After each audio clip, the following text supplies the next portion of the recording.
day 117. This is so cool.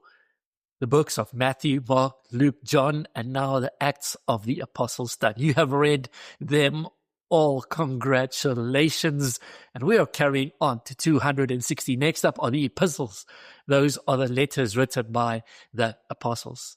Acts chapter 28, Paul and his traveling party, they're shipwrecked on Malta, and on Malta they have a productive time on ministry. They stay with the leader of the island, the chief official of the island. There's a miracle there. The chief official of the island's father, he gets healed. A bunch of other people are healed, and people come to faith because Paul is ministering the message of Jesus. And then he heads on to Rome, where he is expected.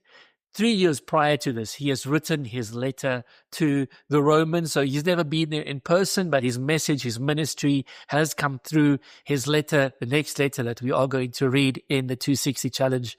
And the people, the believers from Rome, come ahead to meet him outside the town, about 60 kilometers, the first group, and they walk with him. His coming is expected. They are excited about having the apostle come to share with them. And then Paul in Rome is placed under house arrest with a lot of freedom. And the first thing he does, as he's always done, he calls together the Jewish leaders. And the same cycle that happened previously happens. Some believe him, some do not. And then for 2 years in Rome, Paul remains under house arrest, ministering freely. We know in this time he wrote many of the books that we are going to read in the rest of the 260 challenge during his time of imprisonment in Rome. And then the story just ends. It almost ends in an anticlimactic fashion. Luke, clearly he is writing this book, and at this stage, this is the state of affairs. We don't know exactly what happened with Paul later.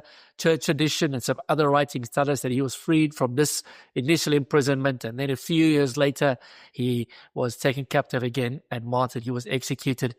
But the book of Acts is not finished. You and me today, as we live the church, as we are the church, as we allow the Holy Spirit to work in us and through us, the work that God has done, the story of the church is still being written in your life, in my life, amongst the nations every single day.